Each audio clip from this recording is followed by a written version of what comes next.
see you in 2 weeks. As we say out here in Harambe 20, that means let's go. Jumbo, everyone. My name's Elise. I will be your driver and guide for our photo safari through the Harambe Wildlife Reserve. Who's excited?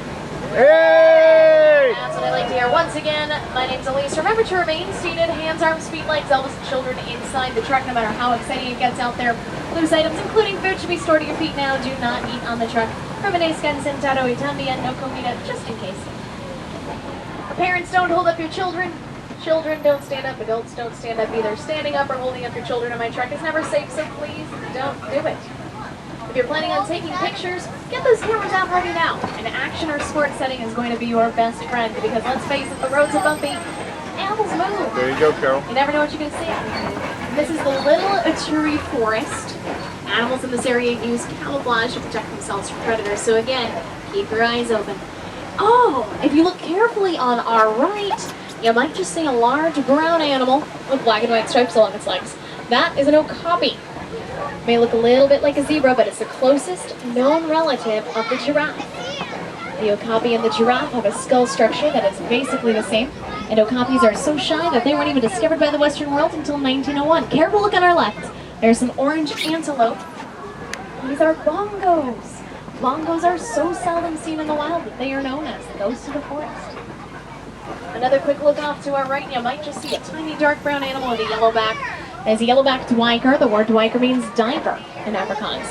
When duikers feel threatened, they dive into dense foliage to avoid predators. And that's how they get their name. There we go.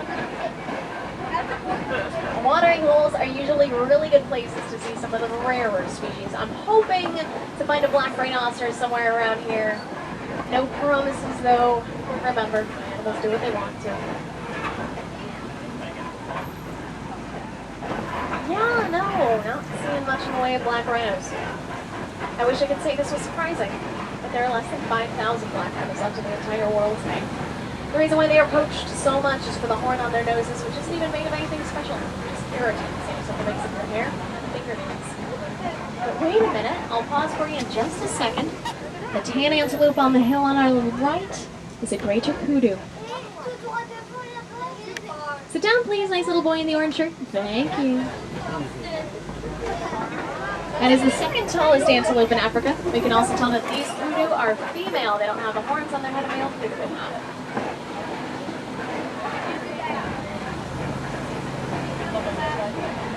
Oh, take a seat for me, nice little boy in the white shirt. Thank you. Parents, make sure your children stay seated the whole time. Thanks. Off to our left, there are some big black and white birds. These are saddle-billed storks. They could be 5 feet tall with a wingspan of 8 to 9 feet. Anybody back there like hippos? I knew there'd be a few of you. We're going to head on over to the Savanna River. Usually a really good place to see hippos. They'll be in and around this area all day. Anybody back there know how long a hippo can hold its breath underwater? 5 minutes. About 5 to 8 minutes at a time. Perfect answer. It's like you've been here before. So basically, if you don't see a hippo right away, that's why. Don't worry about it too much. Doesn't mean they aren't there. Just means they're holding their breath somewhere. Or scoot over to your right. That works too. Just remember to stay completely seated. Nice little boy in the white shirt. Thank you. There's usually also hippo viewing on the other side of the river, so we'll be able to see some up ahead. A baby hippo can be 85 pounds or so at birth. Full-grown males weigh about 5,000 pounds. Pretty big difference. They spend most of their day in or around the water to avoid getting overheated and live in river-based groups called floats. As we get closer to the rest of the float, take a look at the big white birds. These are pinback pelicans. I get that name because of after they're strewn pink during mating season. Alright, cameras out ready. I'm going to pause for you in just a moment. The road almost slants here, so you'll be able to see no matter where you are. Do not stand up.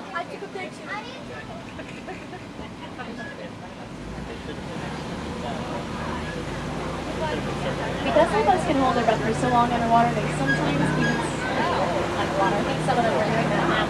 Every now and then you'll notice a hippo looks like it's walking along the bottom of the river. That's exactly what that hippo would be doing. Hippos can swim, which is a lot easier for them to walk along the bottom of the river than to reach. Whoop! Friendly reminder to stay seated. We are in crocodile country. They're over to our left. If you need to scoot over, you may, but do not stand up and do not hold up your children.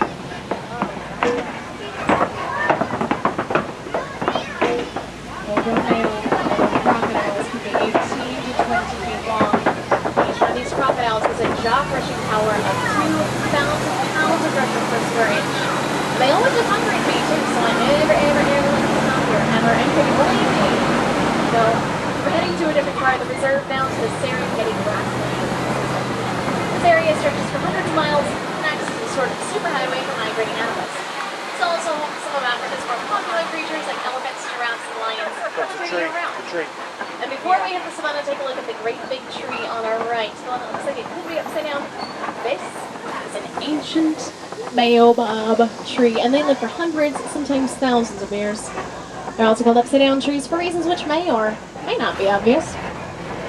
Baobabs only really have leaves about 3 months out of the year, part of it gives them that upside down appearance. Giraffe! We'll be getting closer in a few moments. Isn't this beautiful? Serengeti grasslands. Pretty much every safari driver's favorite view of the reserve, and they'll tell you as much. Needless to say, it's all part of the wild Africa we are trying so hard to conserve and protect.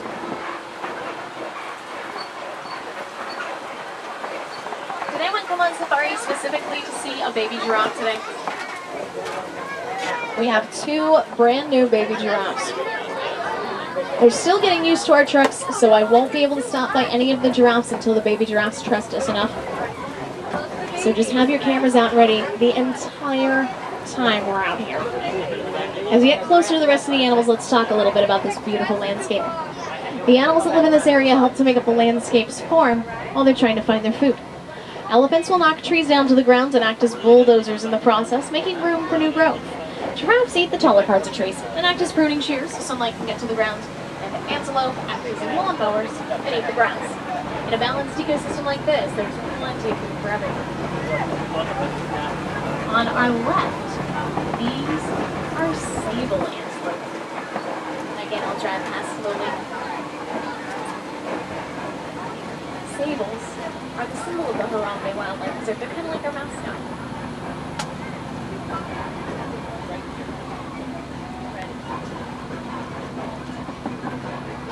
As a general rule, they get darker as they get older. As the lighter colored ones were the babies. We're going to be nice and close to a few giraffes in just a moment. Giraffes can be on your side. There's one coming up on our left, 2 coming up on our right. This one coming up on our left is a reticulated giraffe. The word reticulated comes from the Latin word reticulata, that means mat. It's a reference to the block or net-like pattern. Make sure you take a moment to notice that none of the giraffes you see have exactly the same pattern. Their patterns are as individualized as our fingerprints. On our right, these are Maasai giraffe.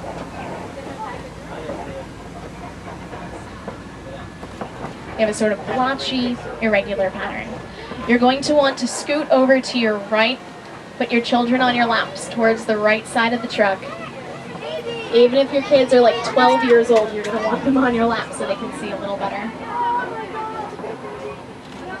Oh, look at the babies! A group of giraffes is called a tower. Hi, Jordan.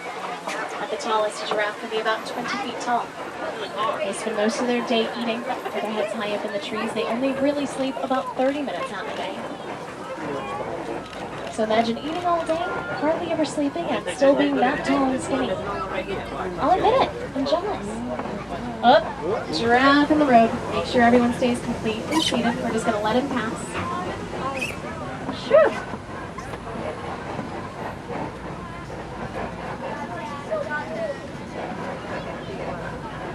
We made it! Yay! On our left, we have some great big horns. Those horns belong to Ankoli cattle. Their horns can be 5 to 6 feet long. They're also called Watusi cattle, named after the first people group to domesticate them. In case you're wondering, nope, those horns aren't as heavy as they look. They're almost hollow on the inside, sort of honeycombed. They act as a cooling system. Blood flows into the horn and back into the animal's body once it cools off. Pretty neat trick. Oh, I do see something that we can stop for. Look by the tree stump. That is stay seated for me, nice boy in the orange shirt. Those are the back portions of a waterbuck. Waterbucks do not migrate. Instead, they pick a lake or river where they feel safe, and they live by that. We're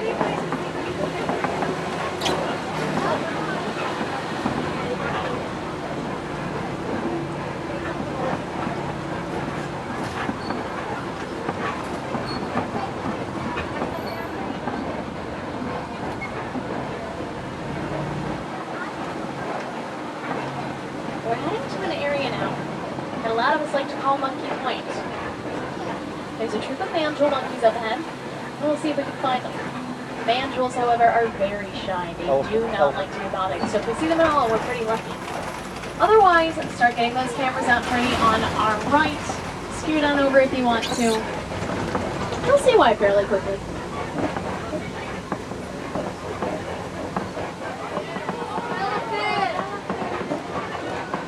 I knew you'd see it. We're going to try to get a little closer. There's a dirt road up ahead I'm going to take down. Oh, look, mandrills on our left. Mandrills are the largest, most colorful monkey in Africa. They live together in family groups called troops and strengthen their family bonds and community grooming. Like I said, I'm going to try to get us a little closer to that elephant. There's a dirt road up ahead I'm going to take you down, which should lead us straight across. Both male and female African elephants have ivory tusks. That makes them such a popular target for poachers. No! Man, road closed. I'll pause for you anyway.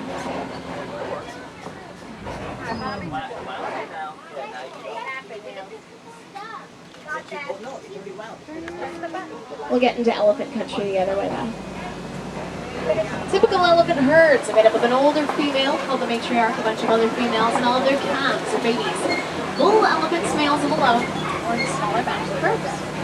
In some ways, we've been encouraging people to help protect elephants would be giving the conservation funds, recycling old cell phones and electronics. Even just learning more about the animals themselves helps immensely. And if you're wondering how recycling a cell phone can protect an elephant, feel free to come up to me at the end of the tour and I'll tell you all about it. Answer any other questions you haven't seen.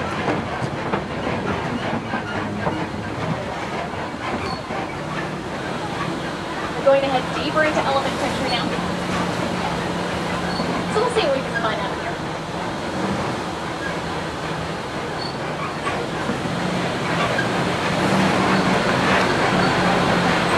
If you look on either side of us at the red flag, you'll notice some tusk marks, a very good sign.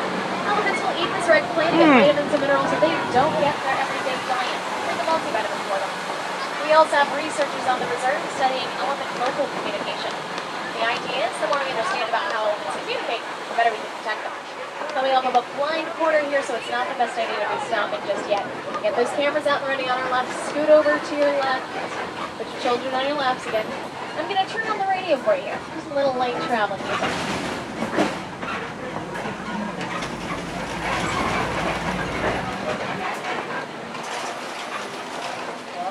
There we go.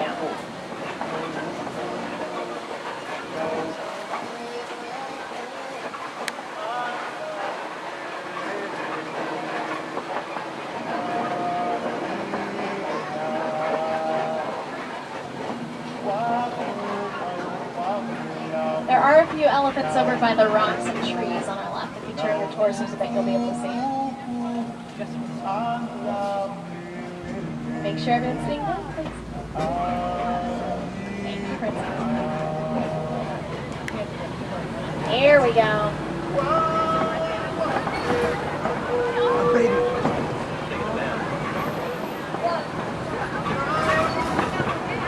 Cameras out and ready.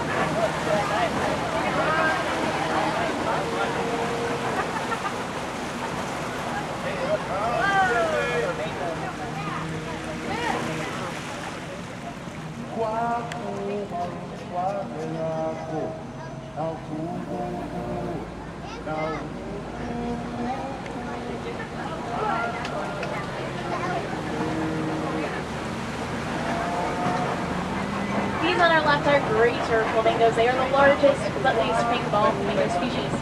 They hatch bright. They don't get that full pink color until about a year and a half after they hatch. Anybody know where they get that color from? Brine. Sure. Very good. You're a the diet, sure. Get some as a trick, dude.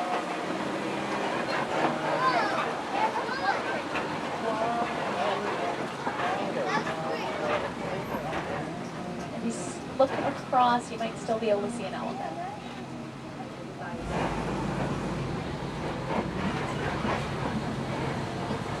I'm going to be a little bit selfish now and see if we can find my favorite animal on the preserve, the white rhinoceros. Until recently, they were considered to be one of Africa's greatest conservation success stories. But their horns are so highly valued on the black market that poachers have become relentless. If things don't change soon, white rhinos will go extinct. Oh my goodness, this is perfect.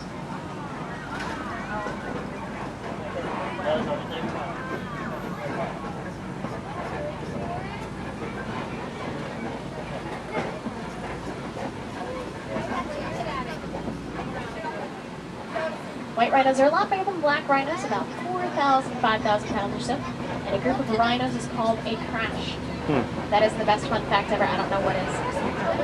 There's one thing you may notice about the white rhinos. They aren't all that white. They get that name from a mispronunciation of an Afrikaans word, white, that means wide as a reference to the shape of their mouth. Much wider mouth than the black rhino. You may have seen the research vehicle off by the ostrich. Oh! Hey, buddy. Make sure everyone stays completely seated for me. And of course, it's very important not to stand up. Thank you.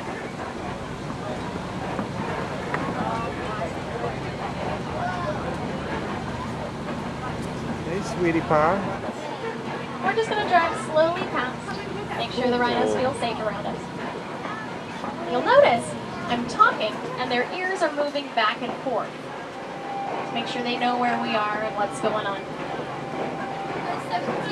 But because we have the research vehicles in the area, we're studying rhino behaviors on the reserve. We won't be able to stop by the rhinos today either.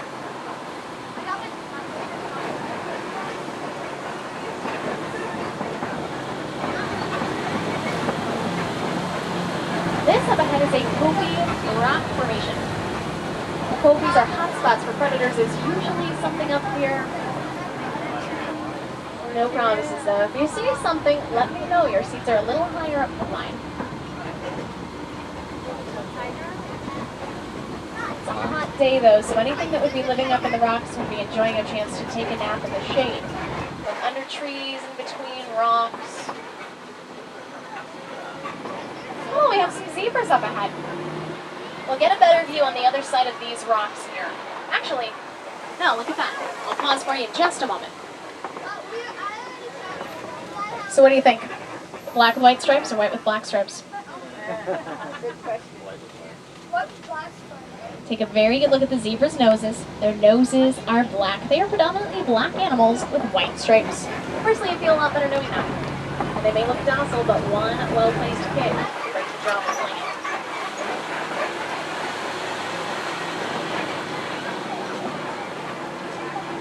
I'll drive slowly past the rocks just in case you see something I don't. No go.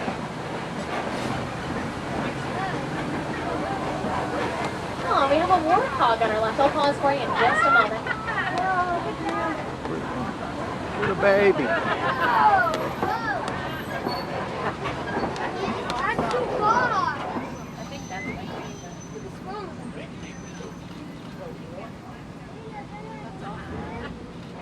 Warthogs are the largest burrowing mammals in Africa. Getting out those burrows with their legs, their tough snouts no longer. Here's the eggs. And we have Zebra monster rhino. eggs on our left. Those eggs weigh about 3 pounds each, give or take, should hatch in 42 to 46 days. And here's another really good look at the zebras. We'll drive slowly past. And we have some brown antelope up ahead and to our left. These are Waterbuck. Take a very good look at the Waterbuck. The only place you can even find one is on a reserve like this.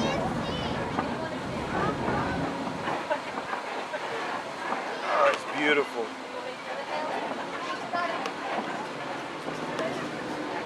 And we have some more ostriches. Largest flightless bird in the world. They can reach speeds of about 40 miles an hour if they set their mind to it.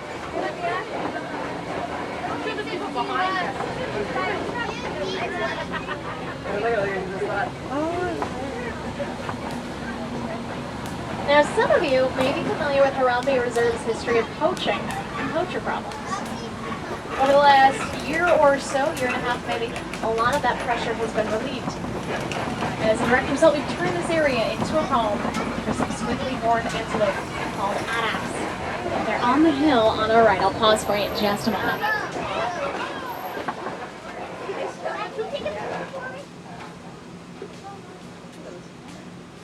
There's another one on the left there. Addax get most of their moisture from the food they eat. There's a bunch So of they can survive almost indefinitely on no water.